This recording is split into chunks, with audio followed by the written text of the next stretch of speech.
Kamusta mga tropa? Welcome to my channel. Ito nga pala yung Bajaj RE Tri-Wheeler 198cc.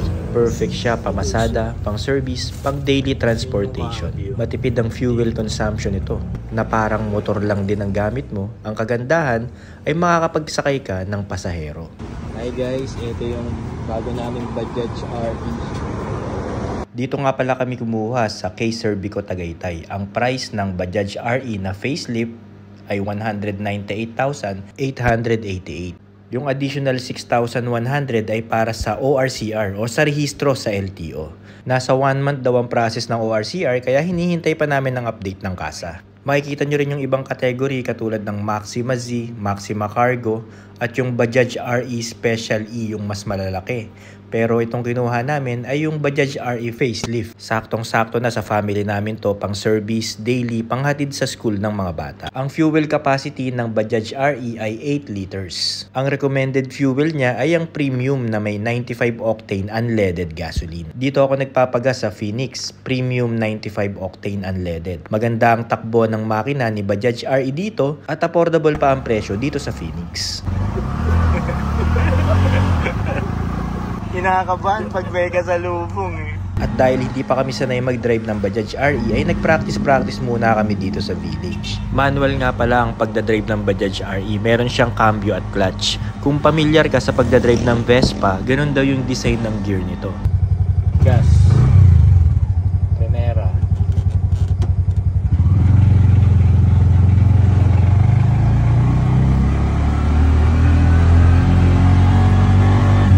Hanggang 4 gears nga pala ang cambio ng Bajaj RE.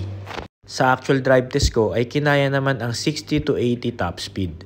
Meron pang ibibilis lalo na kung mahaba-haba ang buwelo mo sa kalsada. Pero para sa akin, sapat na ang bilis na yon dahil hindi naman pang racing ang build ng Bajaj RE. Gas niya.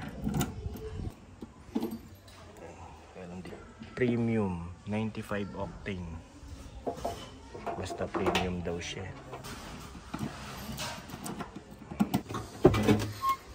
Siya yung spare tire. Ito yung sa baba yung preno. Ito parang fluid. Hindi ko alam kung ano ito eh. Siguro brake fluid.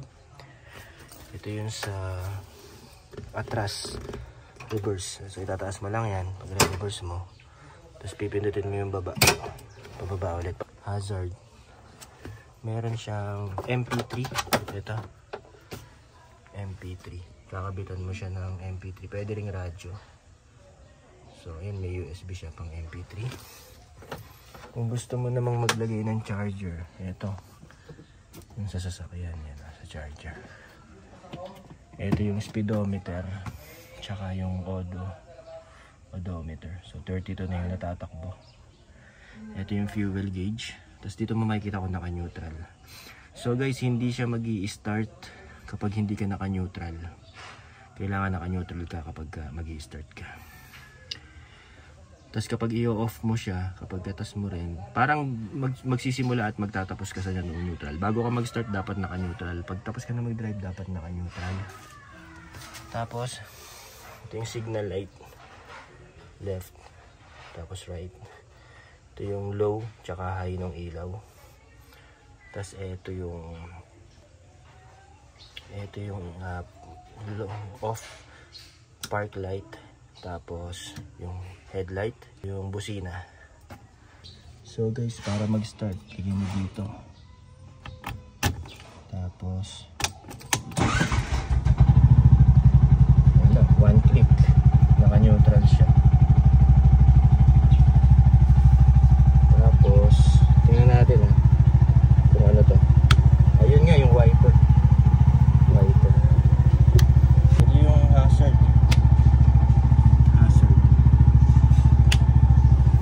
So ito yung wiper, ito yung park light, ito yung off park light, headlight, busina,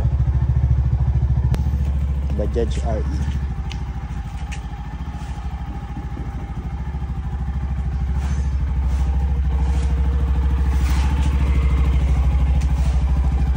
So ito yung sa gas.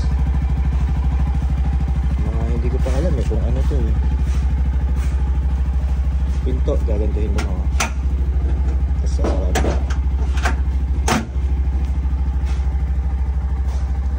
Guys, ito pala yung handbrake. So, yan o, naka-neutral siya. Tapos may seatbelt siya guys, for safety dito sa atin.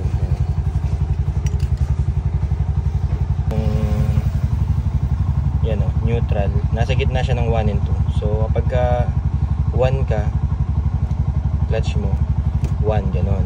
Tapos pag 2 ka, lalampasan mo yan. Kailangan 2, 3 hanggang 4 kapag naka-gear to.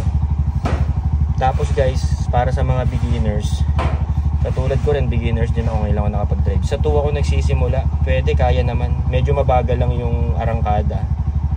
Pero syempre, kung magaling ka naman sa manual, sa 1 ka magsi-start sa primera. Medyo mas malakas yung arangkada niya. Tapos dito yung ano niya, meron siyang radyo. Ayan. Tapos pwede ka mag-connect ng MP3. Pwede ring normal na radyo.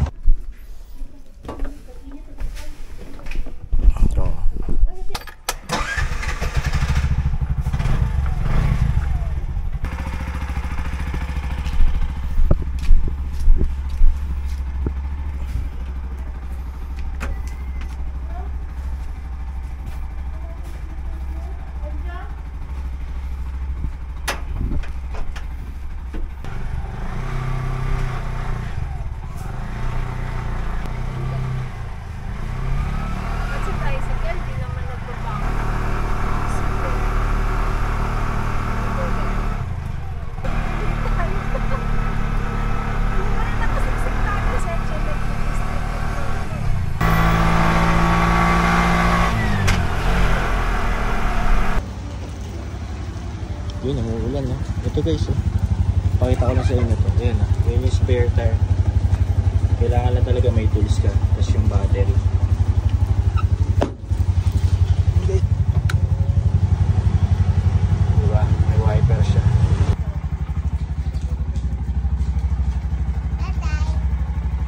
Ellie. Ito naman si Aldo. Aldo. Ayan si Aldo.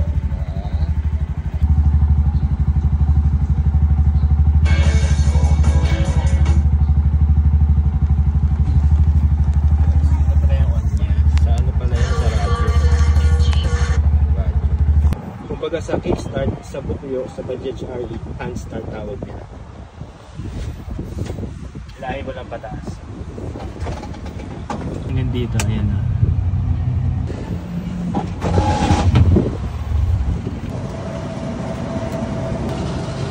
Premium. Premium yung advisable.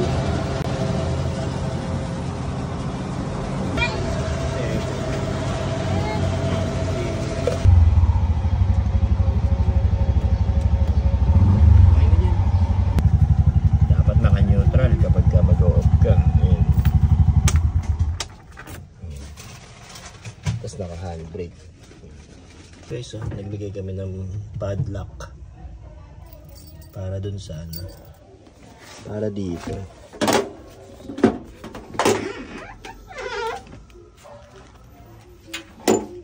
So ito yung pambomba ng ano, ng hangin.